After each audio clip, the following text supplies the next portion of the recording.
ouviu dizer que as doenças não começam no nosso corpo físico, e sim nos nossos outros corpos energéticos?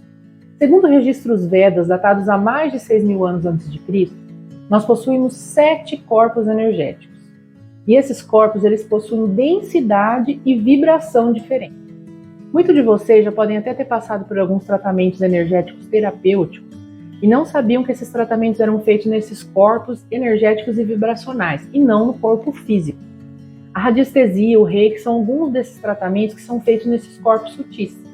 A radiestesia, por exemplo, ela é capaz de detectar uma doença que ainda está no corpo etérico, que ainda não se materializou no corpo físico, mas que o caminho seria esse, e ela é detectada antes, por aquele acúmulo de energias densificada naquele corpo sutil. As doenças, elas se materializam no nosso corpo físico, mas isso é só um reflexo dos estímulos energéticos e vibracionais que vêm dos nossos outros corpos sutis.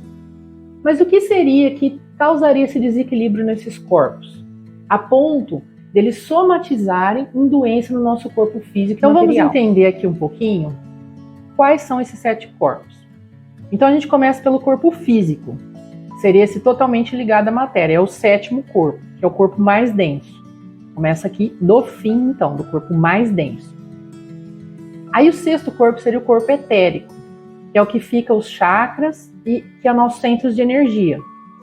Nesse corpo etérico é onde que é detectado muitas vezes pela radiestesia, onde já tem uma doença ali se materializando pela densidade energética que há nesse corpo. Agora nós vimos o nosso 5º corpo, que é o corpo astral. É onde fica registrado as nossas emoções e as nossas reações diante de nossas emoções. Você já deve ter ouvido muito falar assim, aquela pessoa está de baixo astral. Então isso vem do nome desse corpo, que é um corpo ligado ao emocional.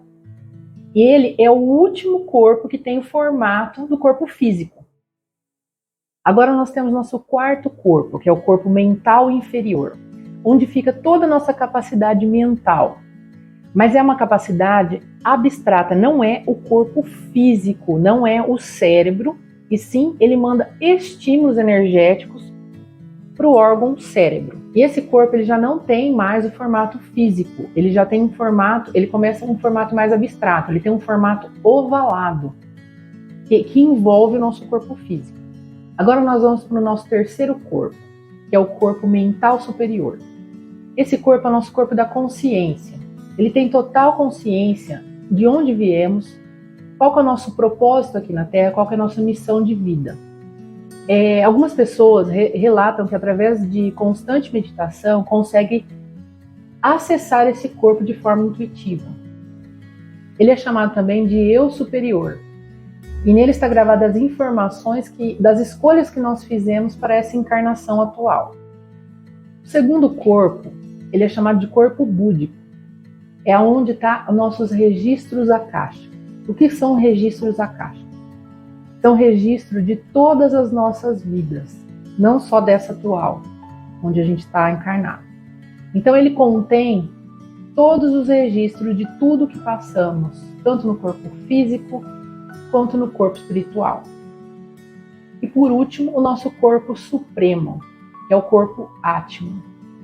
Esse corpo, ele é chamado também de centelha divina, porque é como se fosse um fractal de Deus, é como se fosse um pedacinho de Deus em nós. É a representação divina, a representação de Deus em nós. E esses corpos ainda, eles são divididos em 2 grupos, que são os corpos mais densos e os corpos mais sutis.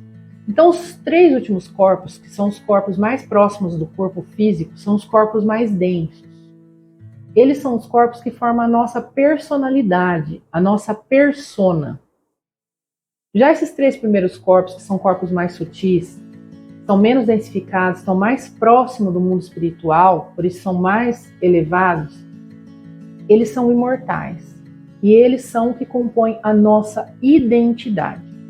Então, se as doenças e os desequilíbrios do nosso corpo físico são reflexos dos desequilíbrios dos nossos corpos sutis, o que desequilibra esses corpos? O que desequilibra esses corpos é quando há uma discordância, principalmente entre o corpo emocional e o corpo mental. Isso é refletido na nossa vida. Se você começar a prestar atenção, a maioria das pessoas, elas acabam vivendo de um jeito que elas não queriam viver. Elas não estão contentes com a vida que elas estão tendo. Então, quando o seu mental está sempre brigando com o seu emocional, isso desequilibra todos os nossos corpos mais sutis até chegando no corpo físico. Se a gente começar a prestar atenção em nós mesmos, a gente vai ver que muitas vezes a gente tem um pensamento sobre o determinado assunto, mas a gente acaba não agindo daquela maneira. E muitas vezes o nosso emocional ele não reflete aquilo que pensamos. E essa discordância causa todo um desequilíbrio nos nossos corpos sutis, que reflete no nosso corpo físico. Quantas coisas a gente tem vontade de fazer, ou mudanças que a gente tem vontade de fazer na nossa vida, mas a gente não faz por medo do que vão pensar, por medo do que o que meus pais pensariam sobre isso, o que meus irmãos pensariam sobre isso, o que minha avó, que já morreu lá de cima, lá do mundo astral, pensaria sobre isso. Isso daí atrasa tanto a nossa evolução, quanto atrasa e desequilibra todos os nossos corpos até chegar no físico. Muitas vezes as doenças elas estão relacionadas a uma vida que você vive sem ser o que realmente você queria para você. Às vezes, vamos supor um exemplo de um filho que nasceu numa família de médicos, que os tios todos são médicos, todos estão ligados à medicina. E ele cresceu com aquela pressão de que ele deveria ser médico. Mas na cabeça dele, ele tem uma profissão totalmente diferente dessa, que sai totalmente dessa raiz familiar. Se ele seguir essa profissão para agradar os pais, possivelmente ele vai sofrer de vários desequilíbrios. Então, a forma que a gente tem de amenizar esses desequilíbrios que se transformam em doença é amenizar, porque não tem como cessar. Somos humanos, adoecemos. Mas a forma que temos de amenizar isso seria viver de acordo com alinhar os nossos pensamentos, nossos sentimentos, tentar fazer uma autoanálise, um autoconhecimento para saber o que eu quero para a minha vida. Eu estou vivendo a minha vida realmente?